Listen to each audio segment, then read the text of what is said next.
we have to be cognizant that the way we treat people, the way we talk to people, the way we compete against each other, those things all drive us to either be better or be worse. And, we need 22, 23 guys in that room that are consistently every day, every moment on and off the ice, committing to making sure that their teammates are getting better.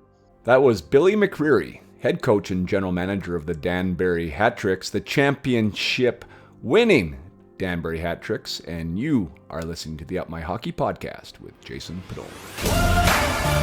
Just watch me now.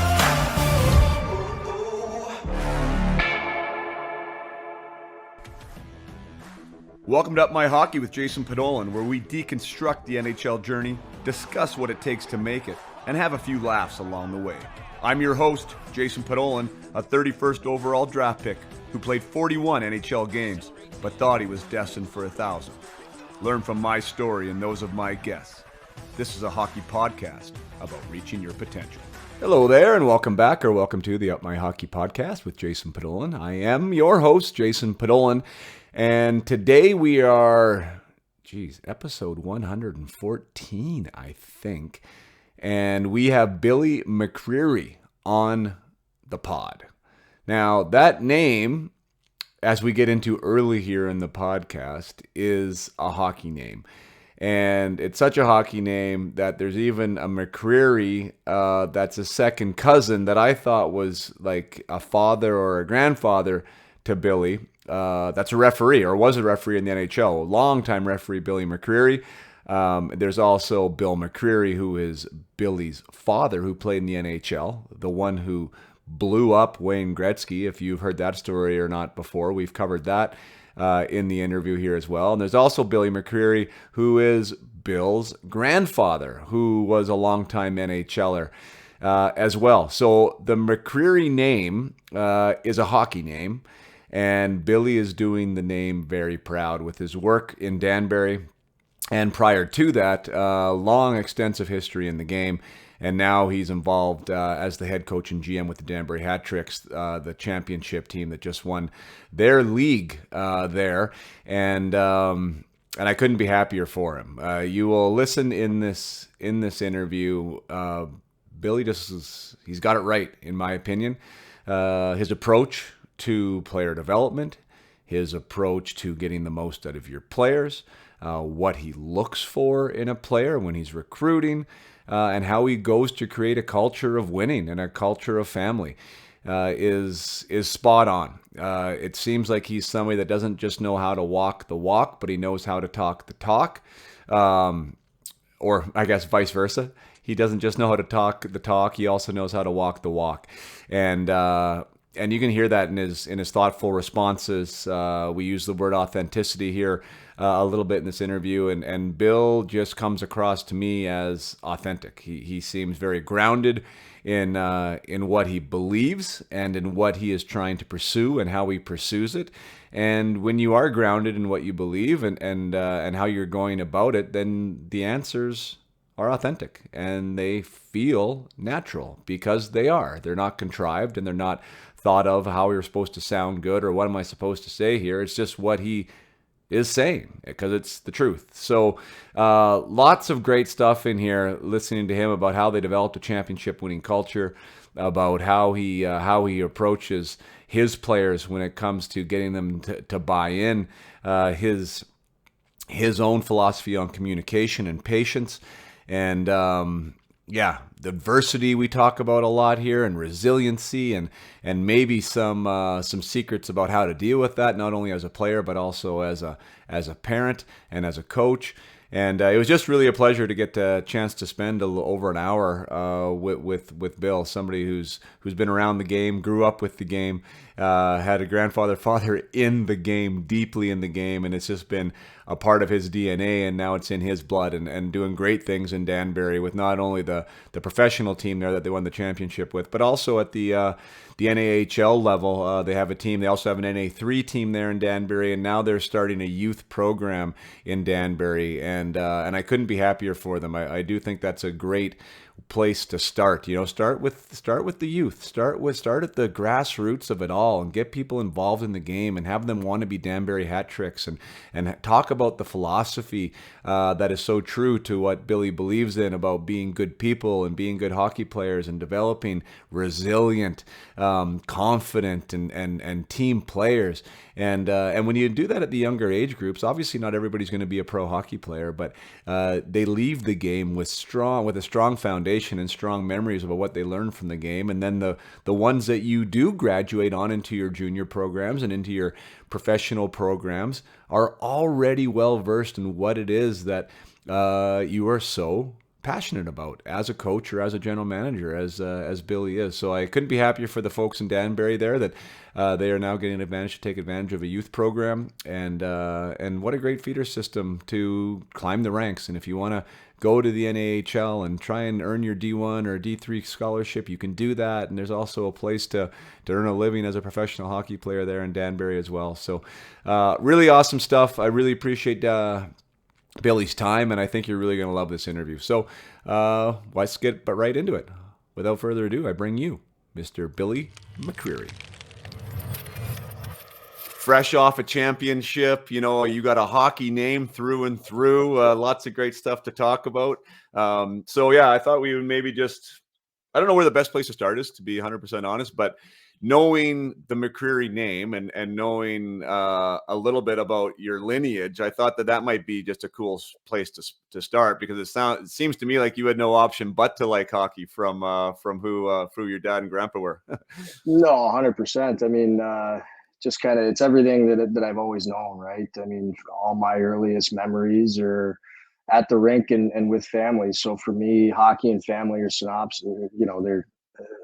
They're one and the same. And I was very fortunate with, obviously, my father, my grandfather, and the family that I had around me in the game, and I just loved it. I fell in love with it early, and here I am today, almost 41 years later, and I can't get out of it. Right. So your dad, Billy McCreary Sr., was the referee and player. Now, do I got that right? No. So my dad was the player that knocked out Gretzky. My second cousin, my dad's cousin, is Bill McCreary, the official. So yeah, so they are different people, but there are some funny stories there. And when my dad hit Gretzky, Billy the ref was at a restaurant bar establishment in Western Canada, I believe, and when it happened, he was paying a bill and kind of said his name, and there was a guy at the bar that looked at him and kind of gave him a little bit of grief for hitting Gretzky, and obviously he wasn't the one that hit him, but yeah, the name goes a long way, that's for sure.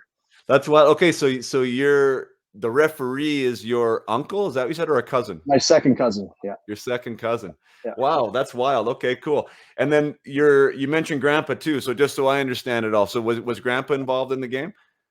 Yeah, he played for, I think, 20 years. He got involved when the expansion in the NHL hit, and he was with St. Louis, their first game. And they spent, I think, 18 to 20 years in the NHL. So, wow, he was a journeyman and a blue collar guy that just worked hard and, had some offensive ability, but, loved the defensive side of the game, loved to grind it out, loved the physicality, all the things that we kind of preach here. So, yeah. Holy smokes. Well, that's really cool. And so, yeah, so for those listening at home, and I know it because, well, I don't know how many people know it, but there was kind of that one infamous hit that you talked about on Gretzky. Like, everyone talked about Gretzky kind of being unhittable, and he sort of was. Like, you never really saw Gretzky take any type of hard contact if you watched him at all. And people would say it was because of Semenko, or it was because of the enforcers, or there was this unwritten rule for Wayne. And maybe we can get into that a little bit, because I think there is a little bit of history there that's cool. But Billy's dad got him in the trolley tracks right around the blue line and absolutely ran him over. And then for me, which is now curious, because I heard all and whether it's whether it's urban legend or not. I heard that he never played another shift in the NHL, or like he was relegated to the minors for life, and and then that helped with the don't hit Gretzky kind of rule that was in the league. So we'll show that clip for those who aren't familiar. The puck slides to the line, out to center ice. Here's Gretzky at the line. Whoa! He hit. Gretzky really belted by McCreary, and he is hurt. Oh, what a check by McCreary. I can't believe it, Whit. He's out on the ice. We gotta hope there's nothing wrong with Wayne Gretzky, but at the outset, Whit, I just want to mention that Gretzky was taking a pass behind his back with his head down, cutting across the blue line, and it was a perfectly legitimate check. Well, apparently he's all right. What a hit. See his head down? But now you give me your old man story on that scenario, and then what happened with his career, true or otherwise, about that hit. No, it's a great question. I mean, if you talk to my dad about it, he's always just going to say he was playing the game. And if you watch the clip, he's back checking hard, and Gretzky cuts to the middle. And certainly back then, you heard Don Cherry say it all the time when we were kids. Stay out of the middle of the ice, stay out of the trolley tracks, and that's where my dad was coming. And he just met Gretzky there at the same time. And back then it was a good hit. There was no call on the play. And the game just continued. My dad will tell you, thankfully, Semenko and those guys weren't on the ice. So it's pretty neat when you watch the clip, because you can kind of see the collision happen, and then you see my dad kind of circle back, and he looks at Gretzky kind of on the ice, like, are you still down? And then everything kind of just pauses from there, and you see Wayne trying to catch his breath and all that stuff. But yeah, I mean, he'll tell you he was lucky that none of those guys were on the ice. And the urban legend, it is just that he played more shifts in the NHL. He played more games. He could dive into the details of why he didn't play in the NHL, but it had nothing to do with the hit on Gretzky. And just the game is what the game is, and right. You got to earn every shift in the game. You got to earn every game in the game, earn every game within this game. And he was very fortunate to earn 12 games in the National Hockey League, and certainly made his mark with what he did. So it's funny because Gretzky's my favorite player, but my dad's my hero. So it's a pretty neat moment for me. Yeah, that's wild. Those two worlds collided. So that's great to unpack that, because I actually did. So he had a short NHL tenure, long pro career, but to dispel the myth. Not only did he not have to fight Semenko, I mean, because even like in today's day and age, right, if that hit would have happened, someone's going to probably get him a little bit later too, right? Sure. Or like make him accountable. So he didn't even have to fight that game. Not only did he not have to fight that game, he was able to play other games.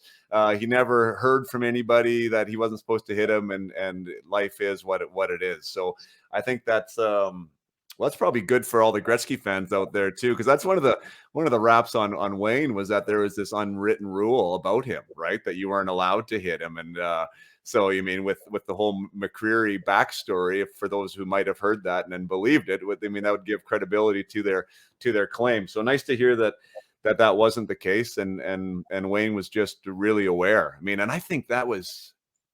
I had a conversation last night with a hockey buddy of mine talking about players today, and the thing that maybe like they're missing, essentially, like in today's player, especially at the youth level, is that awareness, like the game awareness to take in information and to apply information. And Wayne was probably the best ever, I think at that, which is why he was so spectacular. And maybe, I don't know, maybe the coach in you, do you see that too? Like, and we kind of got into the idea of like, your head's down in practice a lot of times, going through these cones and pylons, and they're all great skills and hands. But then once it gets to the game time and you need to know where your players are and where time and space is and where the opposition is, sometimes that's maybe a bit of a missing link.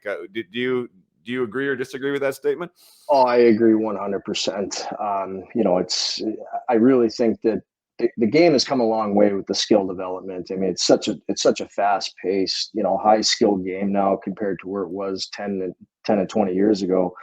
But again, there's things that lack when you focus too much attention on, one area, then you're going to miss in another area. Right. So I think the the enhancement of the skills has been great, but we do need to continue to teach the game and have players understand the game. And for me, within our organization, I tell guys all the time, our pro guys, for example, you come up, you played college, you played junior, you played college, now you're playing pro for X amount of years, and you think you might know the game, but in my opinion, you really don't know the game unless you can go out and explain it to somebody else, right? And to explain it, you have to fully understand it. You have to grasp it. You have to know it like the back of your hand, and you have to be able to communicate that effectively. So I really do think, that some players lack that game understanding, but again, the game is ever evolving. It's ever changing. So somebody's going to come in and they're going to kind of get their hands on that side, and it's going to swing back a little bit, and you'll see that come back. Yeah. And and to your point, like the discussion that I had the other day was about that ability to teach it, and I think that, when I was growing up, at least, I'm a 76 born. So, I played my hockey in the 90s essentially. Right. And 2000s. And it was kind of considered hockey IQ, and still in many circles, it is considered a have or a have not, right? You got it or you don't. And it's hard to teach. Like, I do disagree with that. I think you can teach it, but I think it's really hard to teach, because of all the barriers that are involved. Like, one, like the innate ability of the coach to understand the things that he wants to see, right? Enough to, as you said, communicate how to execute on that. And, Sure. And when you were someone that was a bit of a natural, and I will say that about myself, like my ability to score goals, like no one really taught me. I kind of knew how to find open space, and I knew where to shoot the puck where the goalie wasn't, and I could kind of read that a little bit, right?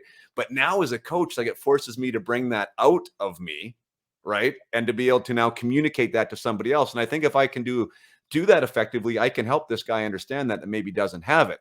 But it's harder. It's much it's harder than it looks, because of all those barriers I just said.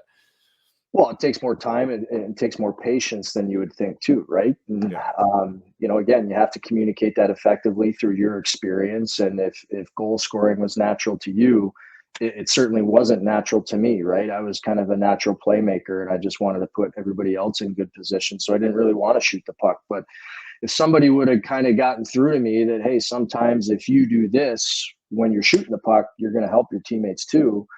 If somebody popped that in my head, then okay, now maybe I should shoot the puck, and maybe that helps me score 20 goals instead of 13 goals. So right.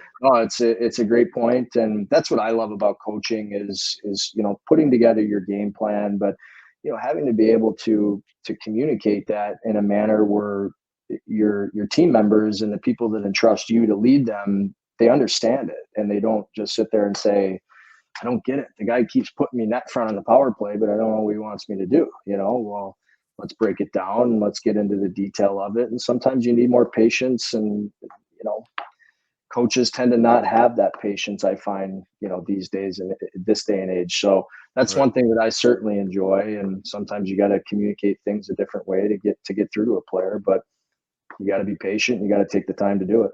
Yeah.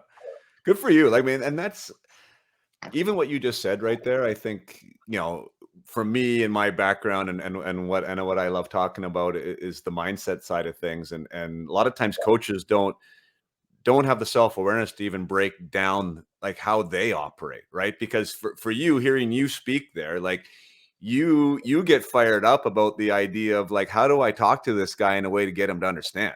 Right. Like that's exciting for you. Like, and maybe you might not get it right the first time, but the way you're wired is that you want to try again to make sure that you can get that point across, where there is a lot of people that are still in the same seats as you, and they get frustrated by that. Right. They want to say it one way. They want everyone to get it. And if they don't get it, that guy is now on the outside looking in, or has moved on to another roster or whatever. Right. Yeah. And then another guy comes in. Right. And that's just strictly mindset. Like, that's just how you want to approach something. Right. So, anyway, so I applaud you on that, because it is hard when you have 20 or 23 guys or 24 guys in a pro team, right? And you probably do have some type of a staff there, but even still, if you break it out and you assign different guys to different people, it's still a challenge, right? To really communicate, to really understand, to really help that player get it. But as long as the intention is there to want to do it, right? Like, that is the starting block. So Great for you. It sounds like you got that. Is that one of the most rewarding things? And that was one of the notes that I did make prior to talking to you. Is what you love about coaching, and what is the most rewarding part for you? I mean, honestly, what I love most about coaching is the ability to build a team, to build a family, to unify that group of people, and then to go after obviously a common goal, and to me that's everything. And obviously there's a lot of details, within it. And I really enjoy the video side of the game, which also gets back into the communication and helping players understand. Video is such an integral part of teaching the game nowadays. But for me, it's really building cultures. It's building a family, and I think kind of goes hand in hand with, sometimes I would consider myself maybe too patient at times as a coach, where, like you kind of said it earlier, sometimes if a player doesn't get it the second time, well, the player's out. Now a new player comes in and the coach has to start his process all over again with a new individual. For me, I'd rather miss in my communication where I'm not effectively getting through to the player two or three times. Maybe it's the fourth time that seed is planted and the light bulb goes off, right? So I don't want to waste that time with that player. And I think that if I show that patience, and I show that, you use the word intent, if I show that to the player, if it takes time, the player is going to commit to taking the time and going through the process and learning, whether it takes a week, a month, or a year. And for me, it's all encompassing, where I think that patience from my end as a coach helps build that family atmosphere, because it's not, okay, you didn't get it once, you didn't get it twice, you didn't get it three times, you're out. We work with guys and we're patient with guys, and at the end of the day, it sometimes takes longer than normal, but Yep. it was pretty rewarding to see this year that the amount of patience that we did have with a lot of our guys, it paid off in the end. And for me, that was the greatest part, to see, the players, just the joy on their faces, and, the content, because you can go all year and grind it out and believe and all those things. And you can not win a championship, right? And you're questioning yourself for the rest of the summer. So it was so great to see them buy into everything and just leave with that feeling of, we did it for a reason. Yeah, that is well, I mean, that's the sweet spot, right? That not everybody gets to realize, because you can do a lot of things right. We can do all, I mean, no one ever does everything right, but I mean, you can get those culture points right, and you can take the time, and you can do this, and you can grind, and you can battle, and it still doesn't mean you're going to win. I mean, you see it every year in the NHL, or any league for that matter. But this year you're able to take it right to the finish line, and you're able to win that championship, and sip the sweet champagne, and to just be able to bask in it for a while. And that is when it really becomes special, and something that you can never have taken away from you. Right. And a championship, that's the beautiful thing about a championship, especially in hockey, is that it doesn't happen by accident ever. You know what I mean? Like, you don't luck your way into it. I mean, yeah, some things have to go right sometimes, but there's got to be the pieces there. There has to be the belief. There has to be the want. There has to be all those things have to happen in order to raise that trophy. And you guys were able to do it. Did you see? And I don't know the history of you with Danbury and how long you've been there, but was there a progression of some sort? I mean, did you step in when things weren't so great, and if so, what were the building blocks that you tried to build around?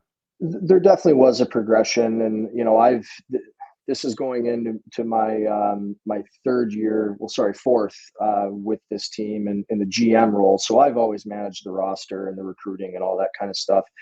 And year one was the year leading into the COVID shutdown, and we had a really good team that year. It was a really tight-knit group. The family atmosphere was all there, and it was our first year as an organization. It was my first year as a coach at the pro level, so it's certainly a challenge. And and then COVID shut us down. So I think we were first in the league, or maybe first in our division at the time, but we didn't get to see that through, and we didn't get to play playoffs because COVID came in and pretty much shut down the world. So that shut us down for not only playoffs, but then the following season we didn't operate either. So that season we kind of went defunct, and we had to manage our roster accordingly, which was a challenge because there were other teams playing, and obviously players want to play if they have the opportunity. So we had to kind of go through that with the players and allow them to play for other teams when we weren't operating. But that was the deck of cards that we were dealt, right? So that's where we were. And then year 3, we got back at it. I stepped away from the head coaching role, but I continued the GM role, and we got to playoffs, and we lost in the semifinals to Columbus. And it really taught us a good lesson, because we had moments in that series that we could win, and we didn't take care of those moments. We let those moments slip by, and there was really only 2 of them, but we missed on those moments, and then we lost the series. We didn't get a chance to get to the finals and see if we could be, the last team standing. So that was the season before this past season, and it really taught us a lot of lessons. And then I came back as the head coach, and really just put an emphasis on closing it out and learning from what we went through in the past, and applying the hardships that we went through, and making sure we take care of moments here when they present themselves. We know how to manage those moments emotionally, physically. We can get through them and go from there. And as we talked about earlier, you could do all those things and lose too. So we just needed to manage our emotions, manage our game, manage our energy. And we just believed that if we did that we were going to give ourselves a chance to win. And ultimately we won in overtime in game 5 of a 5-game series. So it took the full distance for sure. Wow, that's awesome. Well, just to backtrack there a touch. So the 2 moments, and you touched on them briefly, but not being able to take care of the moment in the moment, right? And or maybe to recognize the moment, or there could have been some things there. But could you unpack that a little bit? Like, what were the takeaways there when you reflected on it, and how were you able to use that to teach some type of a new system, or to give those guys a new approach? Yeah, well, like at our level, home ice is huge. If you look at what all the teams did, that the last 4 teams that were standing in our league, they didn't lose a home game in the playoffs. So that home ice was it was everything. And what hurt us 2 seasons ago was we had our home ice game 1 in a 3-game series. And if you win that game on home ice, you just got to go on the road and win 1 out of 2, which is obtainable. But if you have to go on the road and sweep, that's really difficult. So that was something that, year 1, or sorry, 2 years ago, we were up 3-2 at home, 5 minutes to go. And, we had a mental breakdown that led to a goal, and then led to another goal. And we didn't even get to overtime. Just the energy within that last 5 minutes, we turned it off, and we stopped playing our game for 5 minutes. We lost that game at home. And then we had to go on the road and win game 2 in Columbus to get to game 3. And just too many things happened, on the road that was really a very difficult fight for us to win. So we got swept in the semis. And, if we took care of that last 5 minutes in game 1 at home, we could go on the road and have a bad game 2, lose that game, and we're still tied 1-1. And now we can regroup and maybe win that 3rd game to give ourselves a chance to win the finals. But, we didn't do that. And we really wanted to focus on our mentality and our emotional control, within our home ice advantage, because we were first overall all year. We really worked hard to make sure that was something that we could obtain, because we do believe that home ice is so key for us. And, looking back on it, we went 6-0 on home ice in the playoffs. And, we were down 2 again. We lost the first 2 games on the road in the championship round, and you have to come home and win 3 games in a row. I don't know if we're able to do that if we're going on the road for 3 games, right? But coming home in front of our fans with the energy that building provides us, we knew we had a chance. So that was one of the big things. And then, the other thing was, I'm just a really big believer on, you depend on the guys that you can rely on. you go with the guys that you can depend on. You don't go with the guys that you think, he's great on paper. He scored 50 goals last year, and I'm just going to keep putting him out there. And if that guy that's really good on paper, doesn't have the mindset or the willingness or the want to, to play the game that needs to be played to be successful in the playoffs, as a coach, you're in my opinion, you're not doing what you need to do to put the best product on the ice. And we were able to kind of, in a couple of certain moments, we were able to kind of see that and get ahead of that this year, and really make sure that, the energy in the locker room, didn't ever drop, and everything was continuing to move forward, and the family was growing. It wasn't getting worse, right? There wasn't any toxic energy in there. That was kind of removed, and we just committed to going with the guys that we could depend on every day to show up and be good teammates and work hard. And, we did have to sacrifice a little bit of skill to do that. But at the end of the day, when you outwork teams and you just want it more, again, you're going to give yourself a chance to win. So it was really those two things that we kind of ironed out a little bit this year. And, maybe it worked. Maybe it was something different, Yeah, good for you to recognize that. I played pro for 10 years myself. And I mean, that's obviously not counting major, junior, which is a pretty competitive league in and of its own.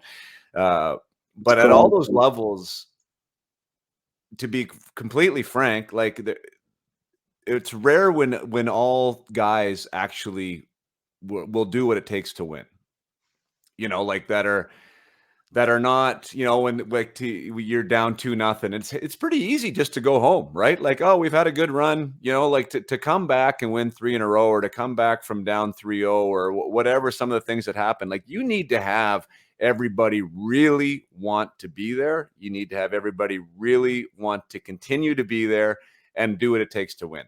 And for, I think, the common sports fan or the common person having a normal job that's not in a team environment, like, you can't assume that everybody wants to, right? Like, they're human beings in that locker room that maybe they have better places to be. They want to go back to Finland or Sweden, or they want to go back to, the lake in Ontario, and summer starts earlier and they're not really getting paid at that time. And so why am I bringing that up? I'm bringing that up is because that goes beyond the skill set of the player. And I think that's what you were talking about. I mean, that goes beyond how good your hands are and whether you're able to put the puck top corner. You need to have the intangibles required to win games. And to do that, sometimes you got to pick the person over the player. Obviously, you're trying to combine the player and the person, but there is those intangibles that are involved. And I think that's what you're speaking to, that you're like, no, I need this guy. I want this guy in my locker room. This guy's going to be there not only for me, but for everybody else in this locker room when the moments are tight and when the game's on the line. How, if I'm right in saying that, how do you go about your recruitment model when you're trying to find these guys that can be Danbury hat tricks? I asked them a lot about adversity, and like, for example, if I was recruiting you, Jason, I'd ask you, what's the toughest moment the game has ever presented you, and then if you provide an answer that is an adverse situation, I'm going to ask you what did you learn in that moment, and then within that moment, what was the hardest thing that you had to go through in that moment? Was it a broken bone? Was it, my feelings are hurt, where is it, right? And then I try to get an understanding of how willing those people are to go through the adversity that they went through, and what did you learn from that adversity, and how do you apply that moving forward? I'm just a big believer that if you're willing to fight through the adversity that this game provides you, you're going to be there in the end, right? And there's some really good, skilled hockey players, far more skilled than I was, that didn't play as long as I did, just because they weren't willing to do things that I was willing to do, block shots or be a good teammate. So if I was a healthy scratch that game, I'm not walking into the locker room and bringing the energy down. I'm walking into that locker room and I'm making sure that the energy is up, and I'm going to be a part of that team and hopefully that victory however I can, right? So you really try to just understand the individual and where they've been. And then if we understand that, hey, this is a person that really has gone through some hard times in the game, and they're going to continue to get better and apply themselves and continue to use that as fuel to live in the game and continue in the game, we'll work with those people all day long. But we have to get a read on that pretty quickly, because, as you know, Jason, there's people that you'll talk to and you'll say, what's the hardest situation that the game has ever provided you? And you'll get an answer of, well, coach took me off the power play, game 1 of playoffs. And okay, well, now let's talk about your mentality when that happened, and what did you learn? How did you provide that within your process, and what did you do to help your team have success within that moment too, right? So yeah, we try to get an understanding of the person, and we do often take the person over the player, for sure. Yeah. Take a short break from the conversation with Bill McCreary to remind you that there is a guided mission launching of the Peak Potential Project on July 10th. This is where you can learn the mindset skills to become better, to become more resilient, to be able to play your best when it matters most, like tryouts, like playoffs, like down 1 in the third period. So you can put your best foot forward, play with confidence, play with self-belief, and play with a smile on your face. It is so fun to work with amateur athletes to get themselves to that next level. And that's what July 10th we are going to be doing. And we're also launching one at the beginning of August. So if you're listening to this like kind of in current time, a real release, get in it. Get on it. Check out upmyhockey.com. Get involved. The summer is one of the most amazing times to be working on your mindset, because it's going to get you ready for the following season. When you're not battling practices and school and homework and all these other things, you can get ready for your camp to start the season the best that you can, and to start practicing some of these things away from the rink so you can use them when you're on the rink. So that's happening, like I said, at upmyhockey.com. If you're listening to this after the fact, guided missions get launched throughout the year. So if you are curious about what mindset training can look like from an NHLer like myself, go check it out at upmyhockey.com. And you can also check out the parent group, which we mention in this podcast, Billy and I. Billy actually asked me about it afterwards. He wants to make sure all the parents in the Danbury area have access to it. And it has actually been blowing up. It's crazy. We've been having a lot of new parents from all across the United States in particular joining the community. And the community is awesome. It is thriving. It's like 2,300 people now. And just supporting your journey is what the Out My Hockey Parent Group is about. Supporting your journey as a hockey parent to navigate the waters the best that you can, to help supply some guidance and some support, to help share some insights about mindset and how it can help your athlete, and to provide a community where you guys can lean on each other and ask questions and get some support. There's no spamming in there. You're not getting ads for anything all the time from outside networks. It's just a place to talk some hockey, to share and celebrate your child, and to help navigate the waters. So if that sounds interesting to you, by all means, join it. It's free. The Up My Hockey Parent Group on Facebook. And again, the Peak Potential Hockey Project, 4 weeks online with 4 coaching calls with me, is coming at you in July and August, and they always fill up. So make sure you get in there if you want to participate in that. Now let's get back to the conversation with Billy McCreary. Well, okay, so for my audience and parents listening out there, well, players too, for that matter, in this day and age, something that I've seen is a lack of willingness from the parental support unit to even allow anyone to experience adversity. And if there is adversity that shows up, it's not deemed as something that is welcomed. I mean, it's deemed as something that needs to be fixed. And oftentimes the parents think they need to fix it. And for me, I think there's an epidemic in confidence because of that. Like the athletes aren't as prepared as they once were to go through a wall, or even know how to navigate that wall, or that there's solutions to be able to go around the wall, or maybe under it or through it. Do you agree with that players are less? Well, one, I'm going to break it down to, I think adversity is experienced less because of the way that the environment is for them, created for them by their parents. And I think they're less skilled in handling adversity in general. Do you agree with those 2 points?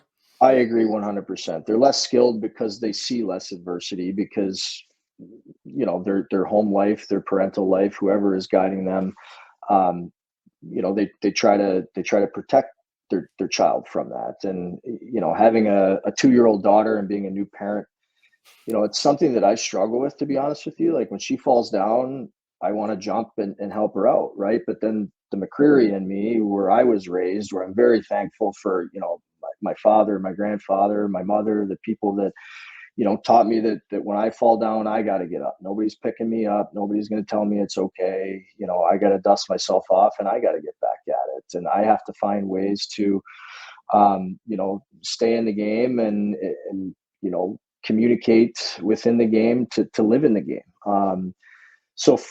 For me, it's tough to see when adversity does show itself to some players, how quickly they are to jump right off the train, or to your point, they don't really understand how to manage it because they didn't see it prior to. And, as a coach, you're sitting there thinking it's a 3-2 hockey game with 5 minutes left in the third period. Like, you should have been here before. You should know how to handle these really minor adversities of, how do we come back from down a goal with 5 minutes to win this game? I mean, in the grand scheme of things, it's not a really bad situation, but you'll see players that don't understand how to emotionally handle that because maybe they've been on super teams their entire life, right? Like their parents put them on all these good teams. So they come out of youth hockey and now they're on a junior hockey team and they've got to work for things a little bit harder. They got to grind for things a little bit harder. And, that really wasn't there for them before. And so there's an adjustment period, but I definitely see it. And, I think it's something that ultimately will start to come back around because the game is just, it's hard. It's a hard game. It's full of adversity and there's no way to hide from it. Yeah. Yeah, no, great point. Yeah, and I think, getting back to that word intention, like there's no parent out there that is like trying to disempower their child or their player. Like to your point, you see your daughter fall, the empathetic, caring, compassionate dad wants to pick her up, right? To use your metaphor, right? But then there's the side of it of like, how do I help her find a solution so she feels like she got up with my support or like with someone there to support that effort? And I think that's where sometimes we get a little bit misguided as coaches and potentially as parents, where we don't want to see the kid cry. We don't want to see our kid upset. We don't want to see that, right? Like that hurts us. And when it hurts our heart, we want to do something about it. And that's where if we can have that space to allow them to find the solution and to allow them to embrace it as for what it is, that this is an opportunity for you to grow, right? For you to come out of this maybe a little bit more resilient, a little bit more empowered. But it's hard to do because of the emotional animal that we are, right? And I think that that when we are able to allow them, that's when we have strong humans, right? And I'm a big advocate that strong humans lead to, to strong hockey players or to strong athletes. And that's the missing ingredient, I think, like you must have seen it a ton of times this year on the way to a championship where, you've kind of already have said it, that some of your players maybe weren't the most skilled, or you passed over players that were more skilled because you wanted guys that could be able to handle the tough times. And when they do, they become more confident through those tough times. And that's really that's the secret sauce, in my opinion, right there, is that empowerment that happens from being able to navigate, from being able to come out of it, feeling like they were a part of the solution, not somebody did anything for them. And then the next time they walk into that situation, wow, well, it's been proven. I've had this success. I've experienced what the process is like. And now I'm more likely to consider a positive outcome in this situation. Yeah, 100%. And that experience is invaluable. If you don't experience it, eventually it's going to show itself, right? Adversity is going to show itself to you. And you want to be able to have handled that in the past, so it's not new to you when you get to junior, college, or pro. If it's new to you when you're at those levels, you kind of have to take a look back and say, where could I have been taught, this or this situation, or how could I, how can I emotionally get through this situation that I'm learning as a pro? Where could I have learned that when I was in youth hockey or junior hockey or college hockey? And I see it all the time. And for me, it's something that we focus a lot on. Yeah, we talk about X's and O's, but for us, it's more about, culture, energy, emotions, how you're communicating to each other, the family that we build every day. And, we have to be cognizant that the way we treat people, the way we talk to people, the way we compete against each other, those things all drive us to either be better or be worse. And, we need 22, 23 guys in that room that are consistently every day, every moment on and off the ice, committing to making sure that their teammates are getting better. That is, and there's more to it than just saying that. And again, I'll backtrack to the idea of winning. Like, there's this assumption that that even at a pro level, like that you're on a team, and let it call it a hockey team, that you want to win a championship, and want to is a really easy, and probably most of them do want to, but are you willing to, right? Sure. And because that might not be the biggest goal for the individual in that room. Like, somebody might want to play in a different league. Someone might want to get a contract extension. Someone might want to have 100 points that year. And yeah, they want to win, but if you actually if they have to make some type of sacrifice, or if they have to make some type of a step back from what their ideals are, then you don't have everybody that wants to win, right? Like, or is willing to win. And I think that that's where that construction comes in. And I love that on the individual side for me with what I do now, like finding how that fits, how that big goal, that team goal fits with these individual goals, and how they can align, and how you can take a holistic idea of what that's all about. Like, not only being able to take care of yourself, because we are selfish animals and we're selfish individuals, right? There's things that we want to have happen for us, but understanding like the big picture and how much that helps the individual too, right? Like, that's like, there's different ways to talk to guys, which now gets them to buy in more. And I think that's for me, that's part of the fun when it comes to the psychology of the whole thing, right? To get 23 men in our situation, dealing with male pro athletes, to believe in each other and to believe that what they're doing is for the common good, right? And that's sort of part of the battle, isn't it? No, 100%. And to me, it gets back to the culture that you're creating and the environment that you're creating for the players. And just to use a small example to what you're talking about, I've been in the game as a player, and I've had opportunities, that I've earned as a player, but maybe weren't presented to me by a coach. And what I mean by that is, if I'm playing in the Southern Pro Hockey League, and an East Coast League team calls my coach and says, "Hey, I want this guy to come, play for us this weekend in Trenton," but my coach doesn't give me that information, now I don't have the ability to make that decision for myself as a player. You don't really see that very often anymore, and all the information is out there for the players. And coaches still tend to try to prevent those call-ups. And to me, I don't understand that, because this game is all about development and climbing the ladder and showing that we can be better at the next level. So the one thing that we do in our program is, when those call-up opportunities happen, we're always, making sure the players are aware of it. We communicate what that situation will look like. And I've never told a player ever in my coaching career, you should not go to that team, or you should not try to go to that level. And maybe deep down in my heart, I know, hey, that environment of that team, even though it's at a higher level, probably doesn't come close to what our environment is here. But to your point, if I allow that player to go experience that for himself, and I support him in that route of, okay, you're leaving my Federal League team to go to an SP team or an East Coast League team, and you're going to get that experience firsthand. If it doesn't work out, and if that player finds out, hey, that's really not for me, that environment, or even if they just go and get cut, they're coming back and they're saying, wow, I learned a lot, coach. And, thank you for allowing me to go and have that experience. Now I want to come back here. I want to apply everything that you've been saying for the last 2 months. And now I see it. I do need to work on my skating. I do need to work on, my defensive responsibilities. I do need to work on these things that you've been talking about. So let's get to work, and yeah. On the flip side, if I said, no, you can't. Now they're looking at me and they're like, this guy, right? And the energy completely flips. And if the players know that we're an advocate for them and we're trying to let them, learn through their own individual game, how do you come back and apply that to our team to get, to make sure our team is better, and to make sure now that the individual continues to not just get a chance at the SP or the East Coast League and come back after 2 games, the next time you're going to get that chance and you're never coming back again, right? Because that's ultimately what I want for all these players, is to make them better and help them chase their dream. And, if one of those guys ends up playing in the NHL, good for you.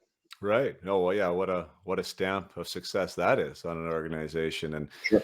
And again, I mean, it's I think there's a mindset to that. Either it's a protectionist mindset or it's a development mindset. And I think that if that is from the from the ground roots type of level, that this is what we're about. Like we're about getting you to where you want to get to, right? We're about getting you past here if that's what your goal is, and promoting that. And then when that guy does, and maybe he comes back, like, now there's the curiosity in the group. What was it like? You know what I mean? What'd you learn? You know what I mean? What's the game like up there? Like, and that can be something that's celebrated when he comes back, instead of being something that's like, oh, Johnny left us, he left us. He went for a weekend, he's leaving. No, he's not leaving. I mean, that's what he wants to do. And we're all going to grow from it, right? Somebody else steps up into that spot potentially and maybe gets minutes they didn't otherwise have. And now they can step into an opportunity. And I don't know. I think if you're playing anywhere but the NHL, I think that has to be your mindset.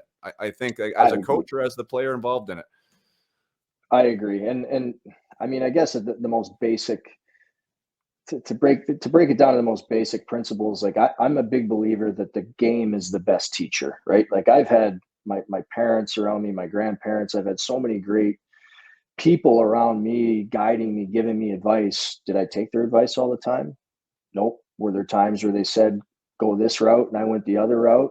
Yep. And I learned those lessons, and now I adjust, right? So for me, I just kind of commit to that, I can say something to a player, but until the game really proves that to them, they might have to learn it for themselves, right? And it might be an adverse situation, but that's a lot, that's how we learn a lot of times. So game is the best teacher.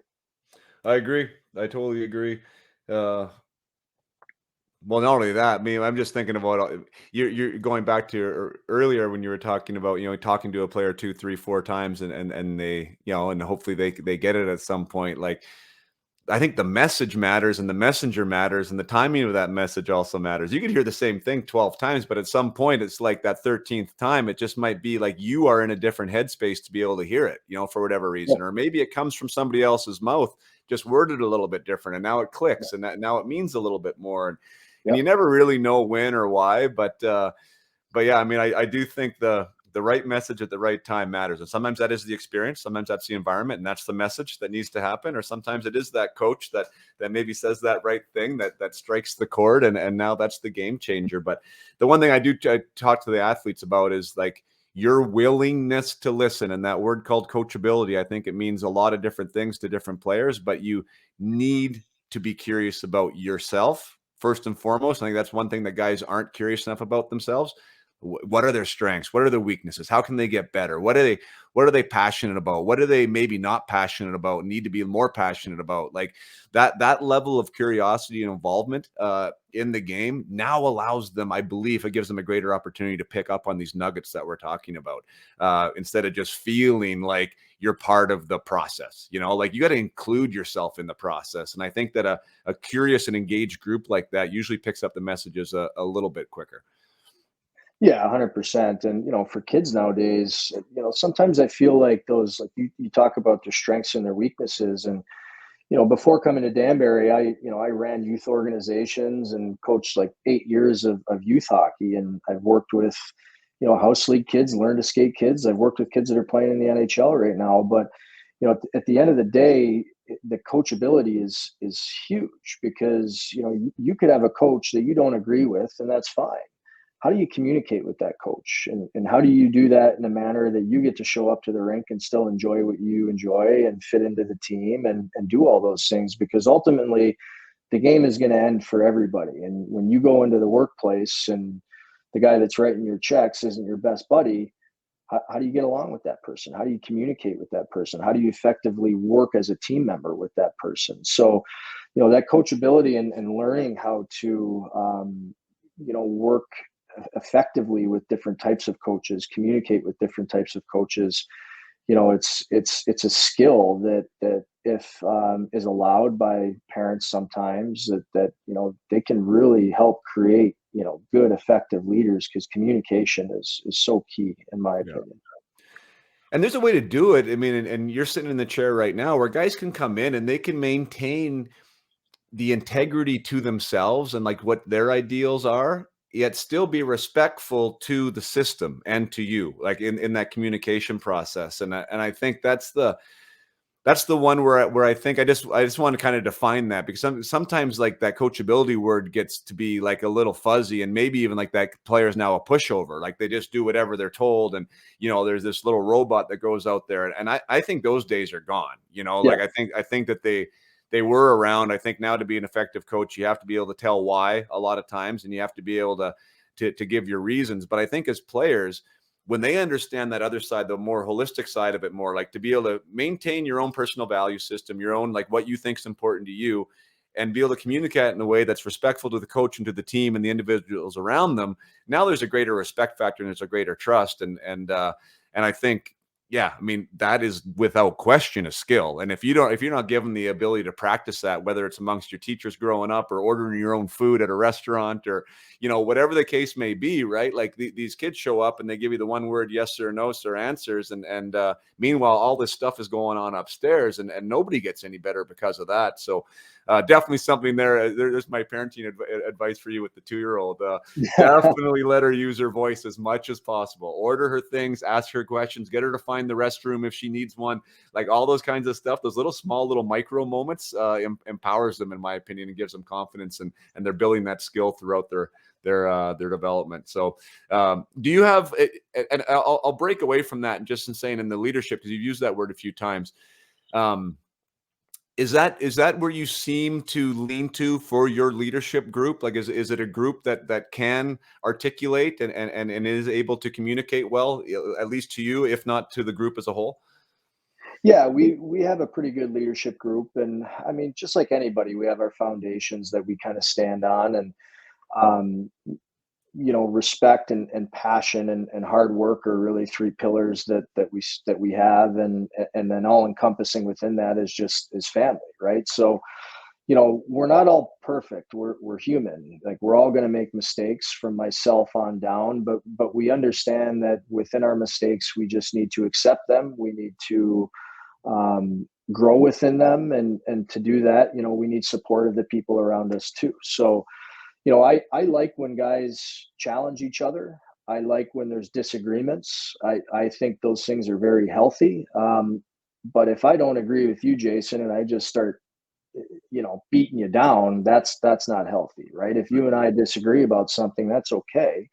I'd like to understand why you have, that thought process that you have, right? And that's kind of what we talk about in our locker room, is we all don't need to agree. And if I make a line, or if I make an adjustment in the lines from a Friday night to a Saturday night, you know, you don't need to agree with it, but you can come into my office and say, "Hey, coach, here's what I think," or "Here's how I feel," and we can communicate amongst each other to really put that player in a place where, okay, now we can understand why this adjustment was made. Maybe it's a challenge. Maybe it's something that the coach is challenging him with, and now that player understands, well, I just need to go out and meet this challenge, and here I go. So I know I'm getting kind of long-winded in my answer here, but yeah, I mean,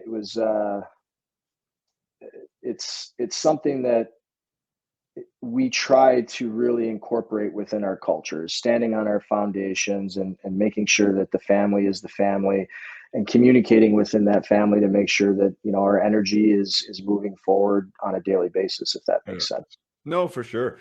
The I kind of, when I ask that question just about communication, I think when I'm dealing with players at a younger level, when I say younger, let's even say 20 and younger, right? 19 and younger. So like kind of that junior age, and even down into more like minor hockey age.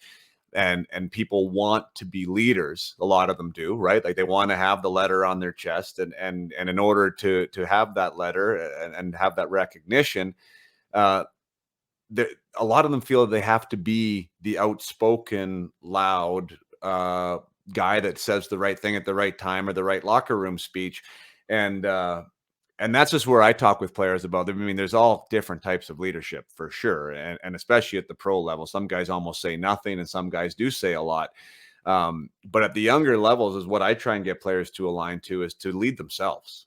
Like if you can lead yourself first and foremost, and be authentic to what it is you want for as far as your goals are concerned, and what it is how you can help your team, and that is the example you show on a day-to-day basis. Like, boy, if you get that right, you're a leader, period. Right? Because not everyone does get it right. So oftentimes I say, hey, don't worry about what you say, or don't worry about, like when you say or what you say, because so much mental energy goes into that. I'm like, take care of your habits, take care of the details, and lead you for what you said you were going to do at the start of the day. Get that done by the end of the day. Whether that's your workouts, or whether that's your meals, or whether that's your sleep habits, or whatever that thing is for you. And I promise you, people will be following, and you'll be recognized for it. No, 100%. It goes back. You kind of asked the question earlier, but what do we do to go about our recruiting process to understand the players more? And that's something that we really try to identify the leaders, right? And sometimes we find that adversity builds those leaders. And I really love the word authenticity, and I find that the best leaders that I come across, they're very authentic with who they are. They understand who they are. They understand their strengths, and they understand their weaknesses. And kind of getting back to our group, like we have 3 different captains, but they all encompass different qualities. And we really believe in that group as a whole. Now each individual has their strengths and each individual has their weakness. But I think as the leadership group, they are very authentic with each other. They're very authentic in the room. So they understand when, maybe it's not my time to lead here, it's my time to support. I might have the C on my chest, but now is my time to be the support staff here, not the leader. Yeah. But you really have to be authentic within yourself to be able to maybe step back in that situation, right? And let somebody else step forward. You have to believe in yourself. You have to be authentic with yourself and the people around you. Yeah, for sure. Yeah. And the better you understand yourself, the less you're trying to be something, right? Like, and I think that's where it gets lost. Like, what am I supposed to do here? Or what am I trying to do here? Instead of just getting the moment and being authentic to it, and whatever that place is within it. Easier said than done, for sure. But again, like, that's all to me, that's the personal development side. That's just that's where the glory is like just understanding those habits, asking yourself the personal questions, the reflection questions, where could I have done better? How could I have helped more? Like, the more you get players wired to do that, the more comfortable they are with who they are and their own recipe card and where they fit and where they can help. And that's really the juicy stuff. When I start seeing that stuff work for a team or an individual within a team, depends on how I'm working with them, that it really gets to excite me, because it excites them, right? Like, understanding that I do get power from this group around me and from this area, and I can also supply and uplift people in this area, and together we are stronger. Now all like those cliches and catchphrases start to make sense on a tangible level, and that's kind of the exciting part, right? I saw one of your texts. I shouldn't say one of your texts, one of your posts. Michelle showed me, and I loved it, because one, like, talk about transparency and authenticity. But you wrote, I cut two at 12 years old. I cut 2 players that got drafted to the NHL at 18. That'd be something that maybe some people would be trying to hide. I think I'd be like you, and I'd be celebrating it, because I think it speaks to a lot of things. One, I bet you were probably right, first and foremost, that they deserve to be cut. And maybe that was the exact thing they needed to push themselves forward to be the guys that got drafted the NHL level. We spoke so much about adversity. What was your message with that when you wrote that? Hey, I cut 2 players 6 years ago that just got drafted the NHL. What was the meaning of that post? Well, I mean, it was really just to show people that, like, you can get cut. I mean, everybody's heard the Michael Jordan story, right? You get cut from your high school team, and then he ends up being the best basketball player in the world. For me, the situation that those players were in, I was coaching a team and we were recruiting the top 100 kids from the Northeast, and that encompassed, Canada and the United States. So we're talking about a very small group of kids and a very elite skill set.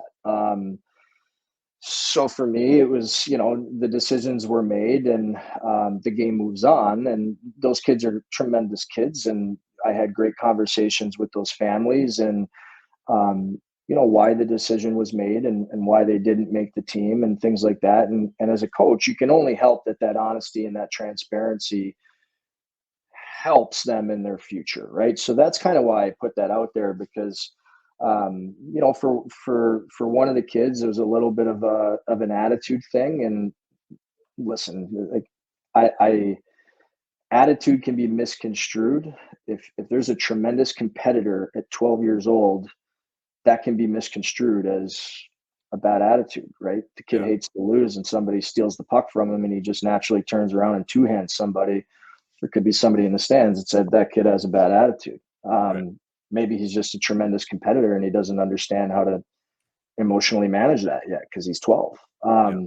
So, we just try to have those conversations and be authentic with, what we're looking for, and the standards that we have on that team. And, some of those kids that were on that team aren't being drafted, right? And he wasn't on that team, and he's being drafted. So again, it just speaks to the game is the best teacher. And if you continue to grow within the game, and I'm sure, when you get cut, it's an adverse situation, but how do you respond from it, right? Do you go back and you just say, oh, that guy cut me, he stinks, and you get a bad attitude and you don't work hard, right? Or do you get cut and you say, well, this is what he said I need to work on. I'm going to commit to working on that. I'm going to commit to working on my weaknesses, and now my weaknesses are going to become my strengths. And I'm really going to, tighten up my armor here. And if you do that over the course of 6 to 8 years, anything can happen from, 2 to 20 years old, right? Especially in this game that's such a late developing sport. So I just thought it was a way to continue to be authentic within myself and show people, like, hey, I'm human. I cut 2 NHL guys. You can tell me I'm a bad coach, I'm a bad team manager, whatever you want. Like, you know what I mean? But or maybe you were right. That's what I mean. Like, that's the other thing. Or you were right. I mean, mistakes get made all the time, especially at that. 100%. I don't care what you're looking at. U11 double A to single A, or NHL to the AHL. Like that last group is so interchangeable, as far as who could be where and what the intangible is that you're looking for, that, you're going to get it wrong. Everyone's going to get it wrong at every point. So it's an imperfect science for sure. Sure. But in saying that, it is the mindset of that player of how they're going to handle that. That could be they're unraveling and they're undoing and they don't know how to deal with it, and then they never go any farther. Or it's something that they use as some fuel, as motivation, as a reason to get better. And I had the exact same thing. I'll tell a first person story. So my spring team this year, it was a player that I've been around for years, with my son, playing with him, and good player, but has always just kind of lacked consistency and has kind of lacked that competitive edge, and has gotten by on the skill set for the most part. And we were stepping up into hitting this year for my spring group. And it was kind of a little bit more of the same for this player. And he was just sort of on the outside looking in. And I was like, geez, I can't just give him a spot in the team. Like I don't think, I think with hitting, like I was kind of like projecting sort of what it was going to be for him. And I thought it was going to be some more timidness and everything else. And so I didn't, broke my heart, but I didn't have him make the team. Talk to the parents, like, it upset me doing it. I mean, it was something that I actually, lost some sleep about, just because my familiarity with the player. Anyways, turns out that it was exactly what this player needed. Yeah. It was crazy. Like he was a different player from that point on. It was lucky that I was able to get him back, and he was kind of a part of things in spring and everything else. But it was that fire and kind of that aha moment and that wake up thing of being like, oh, wow, right? Like, this can happen. And I'm so thankful that they took it that way. And I'm so thankful that it, that it responded with that type of an outcome. But, sometimes, like, maybe, like you saying that, maybe that was the difference, right? Like maybe that was the edge and the fuel, and they used it properly. And I just love arming players with that ideal, right? Like, what are you going to do with that moment? Now what? I mean, I wrote that in a post the other day. Like, what happens next? That's what I always ask guys, whether it's going down 3-2 with 5 minutes left or whether it's getting cut from that team. Like, there's a lot of these things you can't control, but the thing you can control is the answer to that question. What happens next?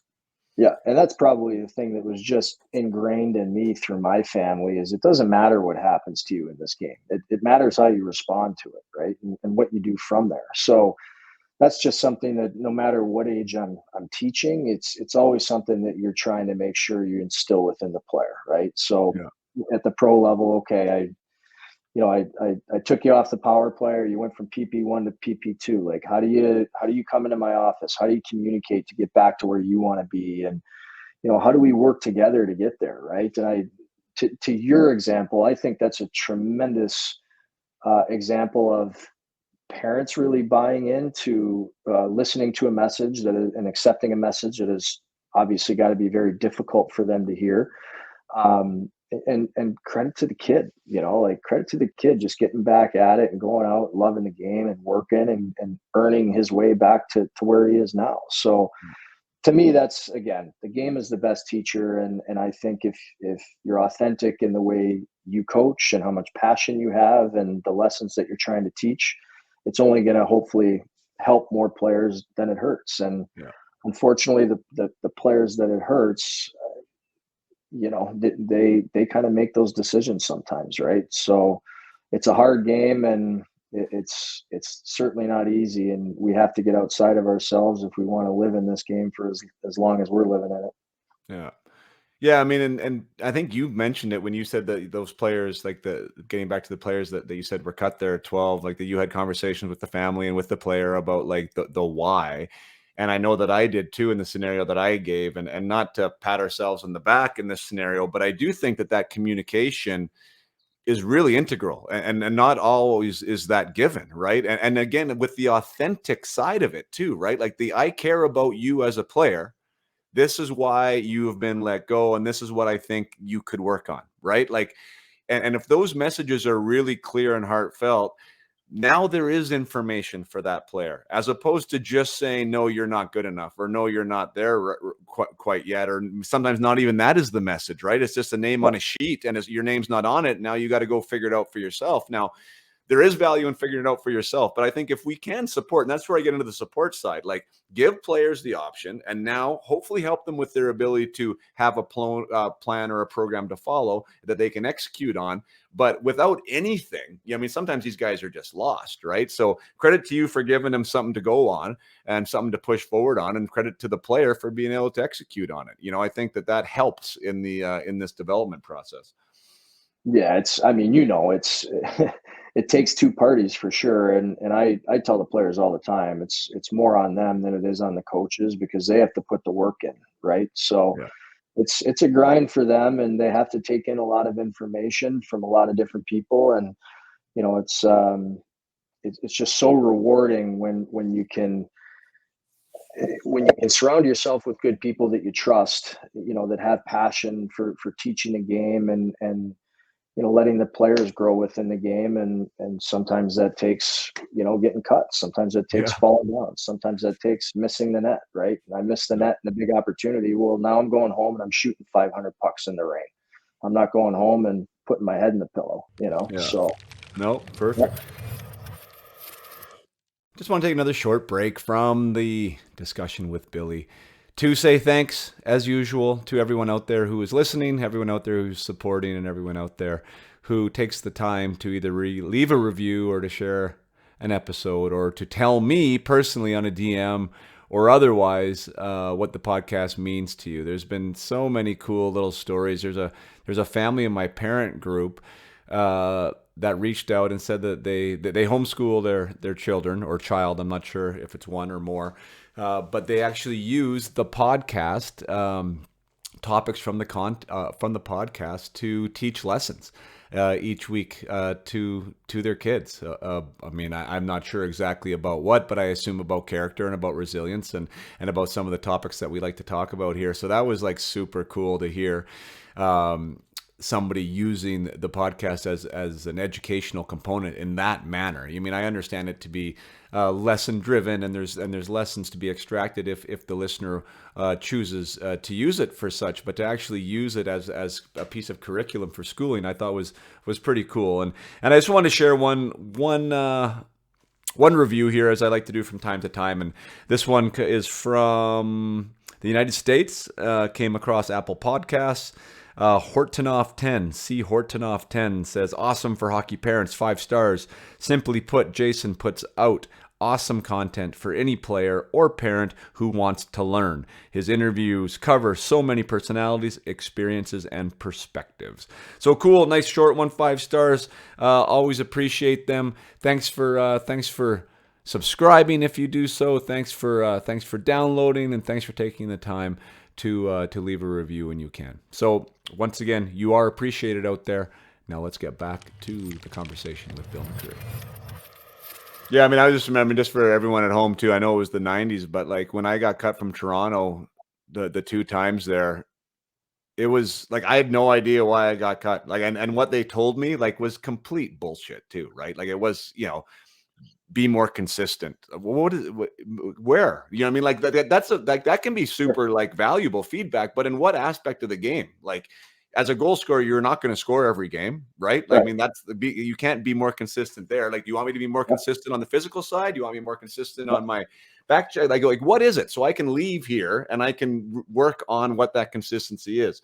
Or the token, whatever. It was just, when it's real. And now as a coach and as a player, you can see it, and it just wasn't like, it wasn't real. Right. And as a player, all you can ask is to be communicated to clearly and honestly. And then it's up to the player. And I think that the coaches, the NHL coaches that I talk to now and the ones that get respect from the players are the guys that do that. They're honest. Right. And you might not hear what you want to hear. Oftentimes you don't, but it is the truth. Right. Yep. And then when you hear the truth, you can do something about it. We've been an hour here. I want to tie it up a little bit. And one of the things I want to tie it up with is just talking about the program in general, because I know that Danbury has a history there for sure. Right. There's a history with the Trashers, and now it's the Hat Tricks, and you got an NHL team there, an NA3 team there. And now I know you're also getting involved in the youth side of things. Just talk to me about that Danbury area and kind of what that whole umbrella looks like for you guys right now, and what your vision is for that Danbury area. Yeah, no, I mean, it's a great area. It's about an hour 15 outside of the city, New York City, depending on traffic. We're about an hour and a half from Hartford, about 2.5, 3 hours to Boston. And the reason I bring that up is because we're in such a great location. If you're trying to play the game that you love, grow within the game, and then go to college, we are building an organization from 8U all the way up through the North American Hockey League that kids, in our area, they don't have to fly out west or move across the country or fly to Canada to develop as a hockey player and have a pathway to college hockey. And for us, it's about growing the game, providing opportunities for kids to come in and learn how to develop, learn how to be good junior hockey players. Then they go on to college, and then they have an opportunity to come back and, get their pro world started. If they're going to start at our level, hopefully they go to the East Coast League, the American League, or even the NHL. But for us, it's building that all-encompassing, grow the game, through building leaders at all levels. And our youth level, it's a lot of tier 3, tier 2. We'll grow into a tier 1 program, but it's just about providing opportunities for kids that love to play the game to learn, to come out, to fail, to learn how to grow, learn how to get better. We've got a great facility. Our owners own the arena, so we're very lucky to not only own these teams, but to own the rink and provide all the ice time that we can, to these kids to come out and do what they love to do. So we're very fortunate to be involved in the leagues that we're in. We're very fortunate to have the opportunity that we have. And, for me, you started this asking about the McCreary name. This has always been, kind of a family type of legacy. And, for me to kind of connect youth to pro, here in Danbury, it's really a dream come true. And we put a lot of passion into what we do. We're certainly not perfect. We like to grow through our mistakes, just like everybody.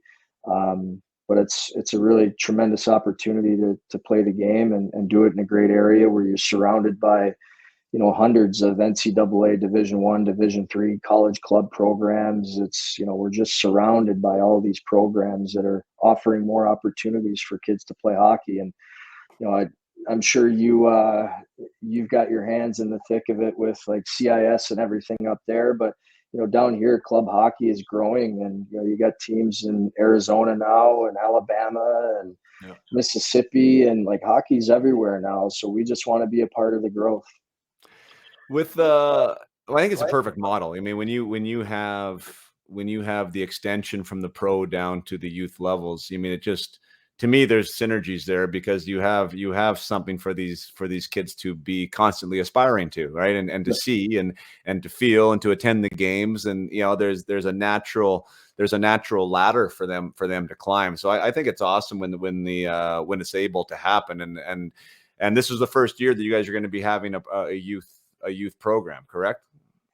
We had a girls program last year, and then and one of our teams actually made it to the national tournament in year one, so that was pretty exciting for them. And then this year we just added a boys program, so it will be the first year that we have girls and boys at the youth level. We've got our junior teams, and then obviously the pro team too. That's fantastic. And so with that model, I mean, are you taking some of the foundational pieces that we were talking about with your pro team, and what are some of these intangibles that are important to you and to the hat tricks? Is that something that you're trying to bring that philosophy down to the youth level and grow these players from the ground up with these ideas? Yeah, 100%. We want to work with the kids that just want to work. They want to get better, and maybe those kids have been cut from another team, and that's fine. Just come here, enjoy the game, and learn from people that have been through the game. And to me, the greatest part about this game is, and why we play it, is because we love it. So if you keep that love of the game in these kids, but you let them, or you teach them and help them, learn to grow within the game and the challenges that the game presents. It's a tremendous culture. It's a tremendous atmosphere, and just a great opportunity for kids to love the game and grow within the game. That's awesome. There's one question. So we posted in my parent group. So yeah, for everyone listening that's not aware of the parent group, Up My Hockey as a parent group on Facebook. It's free to join. Great community, 2,300 people from all across North America that have players at some place in their own hockey journey, right? The idea is just to help them navigate. There's so many places and so many decisions that need to be made. And, as parents in the sport, we're trying to do the best that we can with what we got. And it's just sort of trying to expand that bandwidth for people. And also a place where I get to talk about what's really important to me. And I think is this building of the human behind the player, and giving them the mindset to be able to thrive when the lights are the brightest, and all these things that the players want to do. So it's a great platform for that. But we did ask the question in there, if anyone had a question for you. And so I grabbed one of them. It was from Rick Millette. I'm not sure where Rick's from, but he just wanted to know your thoughts on taking the summer off. I don't know exactly what context that means or time frame, and play another sport. How are you about the multi-sport athlete and opening players up to that? So it's a great question, and I apologize. I'm not a multi-sport athlete. I pretty much just stuck with hockey. I tried baseball. I tried lacrosse. So I would get away during my summers. I'm not a multi-sport athlete, but what I can tell you is, to answer that question, is I need my time to reset in the game, whether that be mentally, emotionally, physically, or maybe it's all of them. So you really, again, I don't understand. I don't know if he's asking that and, maybe for his son or his daughter or himself. I think probably from a youth standpoint, I would assume. A younger player coming up. I think those skill sets that you learn, on a lacrosse field, a basketball court, a football field, athletes are athletes. And I believe if you're a good athlete on, the football field, and you're a good athlete on the ice surface, those skills somehow translate. So, I think it's good to take time off. I think it's good to reset the mind, reset the energy levels, get away from the game a little bit. And I think when you come back, you have a little bit more of a refound or renewed energy, renewed love for the sport too. It's good to get away from the ice and play other sports, in my opinion. Yeah. Yeah, I mean that people ask me that fairly often, obviously at this time of year too, and everyone's going to have their own opinions, right? So I mean, I definitely try and respect those. But for me, it is one of those ones where I'm pretty hard lined, like with my own kids, and I guess that's the only way that I can say, right? Like with my kids, like when hockey's done, it's done. Yep. And they will argue me, and they do, and they have. Yesterday, we had discussions like they want to go on the ice, and I want to go with this power skate. And no, you're done. Like you're Yep. done until August 2nd. Like so, they're Yep. taking whatever it is now, like 7 weeks or 8 weeks, like completely off. And that's mandated by me. That's not what they want, right? They want to still be playing, and they want to have their one ice time a week, and they don't want to get rusty. And we've had all these conversations, right? I got a 14-year-old, soon to be 13-year-old, and 11-year-old, and they're all super passionate about hockey. But to my point, and to your point, I'm like, you don't know what you need, and your body needs a break. In my opinion, your body needs a break. The hips need a break. Your hip flexors need a break. Your groins need a break. Everything needs a break. And one, so for your physical longevity. Two, Yep. you are going to be that much more passionate when you come back on the ice. I think that that's a very important part of it, to get yourself away from it, even though you might think you need it. And the third part is like, if you want to be a hockey player, and my boys claim that they want to be a hockey player and not just play hockey, what are you going to do when you're not on the ice? Fill in the blank, right? And like that's where I really encourage them to try and fill in that blank. So now I'm taking ice away from you. And if you want to be a hockey player, so what are you going to do? I'm not telling you that you can't shoot pucks. I'm not telling you that you can't stick handle in the garage. I'm not telling you that you can't hit the track. So now now you're not playing hockey. You're not on the ice now. What are you going to do? So I think with those three things, and like the mental aspect, the physical aspect, and then the part of like being accountable to what they claim they want to be, I think that encourages all of them. And then my other point is, and I wish my boys like golf, and there's some things that they like. They actually aren't guys that I've tried to push them in other team sports. I think that's fantastic too, because I think that layers on. I think finding time and space, understanding systems, understanding attack strategy, defensive strategy, like all those give you a deeper layers of understanding of how to create offense and prevent goals, whether you're playing basketball, football, soccer, whatever. So I do think that does help you as an athlete, just even from a structure strategy side. But neither here nor there. So I am definitely like, I'm a proponent of taking a break for some point, and for some period of time. Doesn't have to be the 8 weeks like me, but I do encourage kids to take some time off, because it is a sport, as you know. And I'm involved in it too, because I have these off ice programs in the summer, right? Like, how do I respect what I say, Yep. yet not provide 12-month a year programming? You know what I mean? Like there is a little bit of a hard line there. But for me, I take July off myself, so I don't have anything in July, and so I can kind of keep that integrity. But I know for you guys now, I'm getting into youth sports and everything else, like it's probably hard to like, when is the off switch, if you do believe that there should be one. Yep. Yeah, no, it's definitely a delicate dance. And I mean, I love what you said about your son, and he wants to be on the ice, and he's talking about going to get power skating and all that stuff. But at the same time, he can get that same training, in my opinion, if you went and played soccer, right? Or like you said, if you went to the track, you know what I mean? You can go work on that explosive speed off the ice within other sports. So yeah, to bring it back to that parent's question, I think you said it perfectly. I mean, resetting the mind and instilling that passion back into you after the grind of a season. And, it's really hard. We love the game so much, and we always want to be out there, but what you can't see is all those times that you push through little injuries, or something's nagging on you, and you go out and you shoot 100 pucks anyways, and your shoulder's not at 100%, right?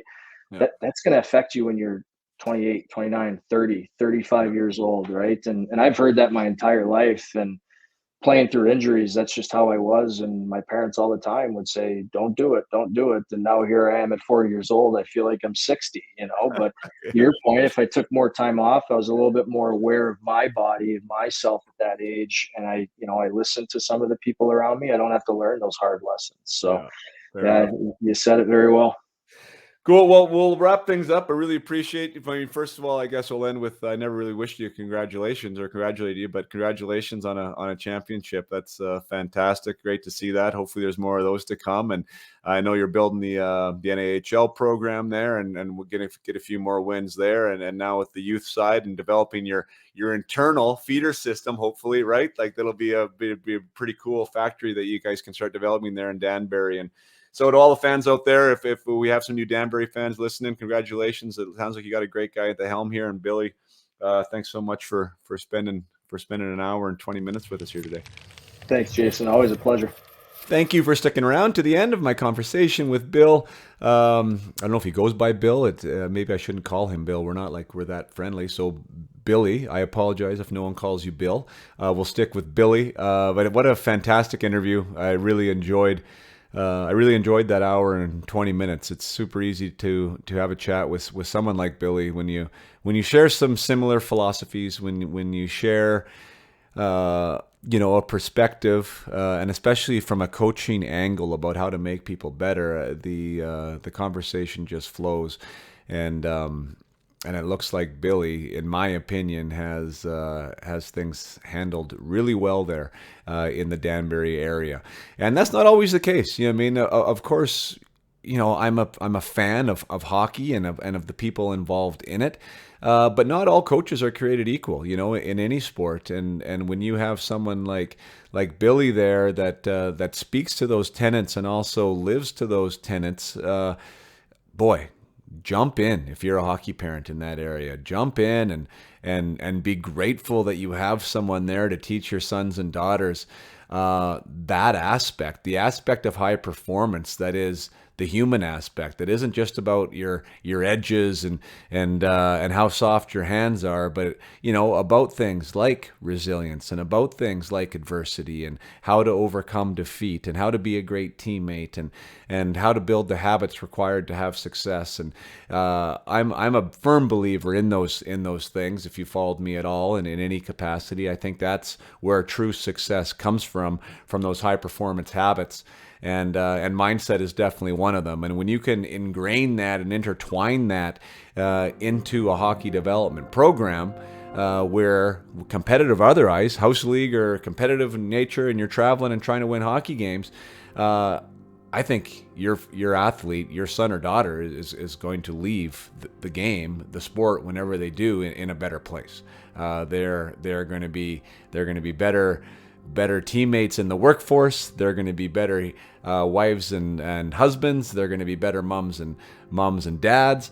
They're going to be better involved in the community. All these things are going to be better for them being involved with somebody like Billy. So, Billy, thank you for being you. Thanks for spreading the good word of hockey and growing the game. I know it's part of your DNA, your family lifeblood, and you're definitely continuing on the path of granddad and dad, and I know they're proud of the work you're doing. So keep doing you, keep doing what you're doing, and until next time, everybody, play hard and keep your head up.